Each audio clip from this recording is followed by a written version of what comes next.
as criptos, né, elas surgem com o Bitcoin. Né? O Bitcoin é a primeira moeda, surgiu lá em 2008, surgiu no meio da crise financeira dos Estados Unidos, né, a crise do subprime. E aí, nesse momento que ela surge como uma resposta à crise também. Né? Então, o criador, que é o Satoshi Nakamoto, que até hoje a gente não sabe quem é, né, essa figura... Sabe o nome, mas não sabe quem é a pessoa? Não sabe. Até hoje não sabe. Porque o Satoshi Nakamoto, a gente sabe do nome dele porque ele escreveu no white paper, né? Então tem esse papel que ele publicou, onde estão todos os conceitos básicos do Bitcoin, como ele funciona, né? Aí tá o nome dele lá e por algum tempo na internet ele ficou presente fazendo essa rede começar a sair do chão e conversando com as pessoas. Eventualmente ele sumiu e até hoje ninguém sabe o que aconteceu com ele. E as bitcoins que ele tem lá na carteira dele, que as pessoas já sabem que é a carteira dele, nunca mais foram mexidas desde então. Tá? Será que ele foi de arrasta? Então, cara, não dá pra saber. Não sabemos. Não sabemos se um dia, de repente, ele vai surgir e vai mexer nessas bitcoins. Cara, até hoje em dia tem muita especulação sobre quem que é esse cara. Tem um monte de investigação, um monte de gente que fala que é. No final, ninguém sabe. Porque não sai um centavo de Bitcoin lá, né? Não sai um Bitcoin da carteira, é o que torna o mistério mais intrigante, né? Exato. Mas eu acho que aí, inclusive, entra nesse ponto do que difere, por exemplo, o Bitcoin de todas as outras criptomoedas, né? E eu acho que ele ter sumido não é por acaso, né? O fato dele estar até hoje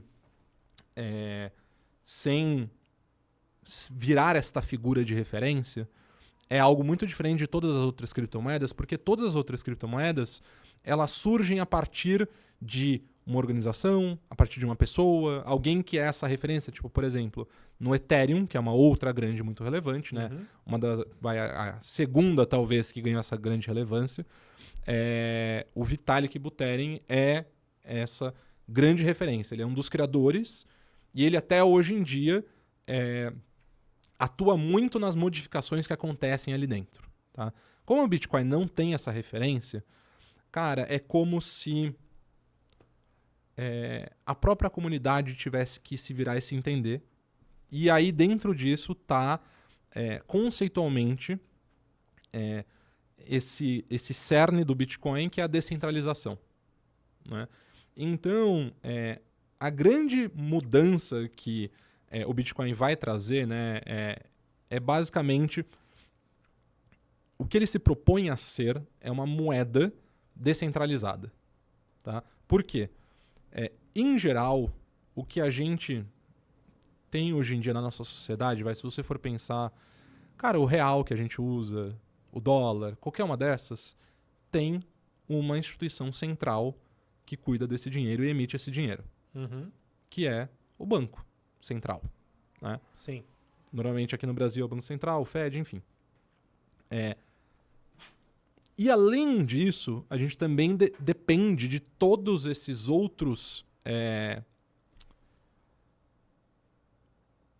empresas no nosso sistema financeiro, que são os bancos, por exemplo, as corretoras, enfim, para você conseguir fazer as transações. Não adianta só... na verdade, o dinheiro físico é uma ferramenta que você não necessariamente precisa do banco para transacionar, né? Tipo, eu consigo te mandar. Mas hoje em dia, com dinheiro digital, por exemplo, cara, eu não consigo mais te mandar um Pix se eu não tiver um banco. Entendeu? Ele precisa validar essa transação. Sim. Porque ele precisa garantir a segurança dessa transação, né? Então, a centralização tem muito a ver com a segurança que a gente demanda dentro desse sistema super complexo de troca de dinheiro que a gente tem. Né? Perfeito. O Bitcoin ele surge como essa alternativa que se propõe a ser o dinheiro, trazendo uma segurança descentralizada. Então você não mais precisa de uma instituição que emite esse Bitcoin, de uma pessoa que vai validar, de uma empresa que vai ficar validando todas as transações, porque elas vão ser validadas dentro do próprio sistema. Então ele construiu um sistema ali dentro de validação, e aí assim, eu não vou querer entrar tanto nos detalhes técnicos, né? Mas ele cria essa robustez que permite com que essas transações sejam validadas pelos mineradores de Bitcoin. Né? Então, você já ouviu falar Mas eu não tenho ideia o que é. Cara, sempre ouvi falar, mas eu não sei o que é um minerador. Cara, então, o minerador de Bitcoin, ele é o cara que está validando a rede. Então você vai fazer uma transação e vai mandar uma transação sua para mim. Essa hora você vai jogar essa transação na rede do Bitcoin. E para essa transação acontecer, esse processo de validação precisa acontecer. Tá? Que aqui eu vou chamar que é o Proof of Work. Tá? É essa prova de trabalho. Basicamente, o que ele vai fazer? Ele vai gastar poder computacional e energia para juntar essas transações em um bloco e validar elas. E para isso, como ele vai estar gastando esse dinheiro, ele vai estar gastando energia e poder computacional, ele precisa receber algo em troca, para fazer sentido ele fazer esse processo. E daí surge a mineração. Porque cada bloco que ele valida, ele ganha Bitcoin. E essa é a forma com que o Bitcoin é emitido. Então, diferente de como a gente, sei lá, como a gente lida com o real, que tem inflação, por exemplo, IPCA, né? Vamos falar, pô, cara, você sentiu na sua vida você perdendo o poder de compra ao longo do tempo. Pô, cara, hoje em dia a casquinha do Mac não custa mais R$1. Né? Sei lá quanto tá, deve estar R$4, R$5 uma casquinha do Mac. Né? Esse processo dos itens ficarem mais caros, em geral, a gente chama de inflação. E esse processo, tem vários fatores, mas um dos grandes fatores é a emissão de moeda. Então, quando o Banco Central vai lá e emite moeda, que ele tem esse poder, as coisas vão ficando mais caras, porque se você tem mais moeda em circulação, vamos falar que esse bonequinho aqui, você tem um dele só. Ele vale R$100 hoje. Se você começa a ter mais moeda, você tem agora, sei lá, duplicou a quantidade de moedas que existem na economia. Você tem o dobro de moedas, mas só tem um boneco. Eu vou cobrar R$200. Por exemplo, dentro desse cenário. Tá? Só, enfim. E aí me fala se eu tô sendo muito... Não, pra mim tá claro. Tá. Beleza. Mas eu fiquei na dúvida. No caso, a emissão da moeda, a gente precisa imprimir, e a moeda digital? No caso, vamos dizer assim, o dinheiro que transita digitalmente via Pix, ele influencia na inflação também? Sim. Influencia. E também essa moeda ainda é emitida. Toda essa moeda está em controle do Banco Central, assim, vamos dizer. Ela está circulando na economia, entendeu? Também há essa complexidade da validação, mas ela é regularizada pelos bancos e o governo, né? O que o Bitcoin, pelo que eu entendi, não tem um governo, algo governamental por trás. Quem faz essa mineração é qualquer pessoa.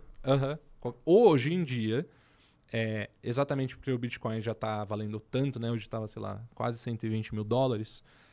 Hoje em dia, para você pode minerar Bitcoin, tá? Você pode montar no seu computador de casa, mas a chance de você conseguir encontrar esse bloco porque assim, basicamente para você fazer a mineração, você tem que fazer um jogo de testa e erra, tá? Você vai testando zeros e uns até você encontrar qual equação resolve aquele problema, né? Qual número resolve aquele problema, tá? Por isso que assim, é randômico. Então, quanto mais poder computacional você tem, mais chance você tem de encontrar essa resposta e ganhar o Bitcoin. Isso não significa que você aqui não possa minerar e por uma sorte do destino você encontra esse número antes do cara que tem um campo de futebol de computadores. Servidores. Exato. Entendeu? Pode acontecer. E isso ajuda a rede ficar mais descentralizada. Né? Nesse sentido, quando você tem muitas pessoas também fazendo essa mineração em casa, qualquer coisa assim. Tá? Ué, tu curtiu o conteúdo que tu acabou de assistir? Então deixa teu comentário aí, curte e compartilha com teus amigos para geral ficar no hype. Não esqueça de seguir @HypeTalksBR em todas as redes sociais. Valeu? Tamo junto e até a próxima.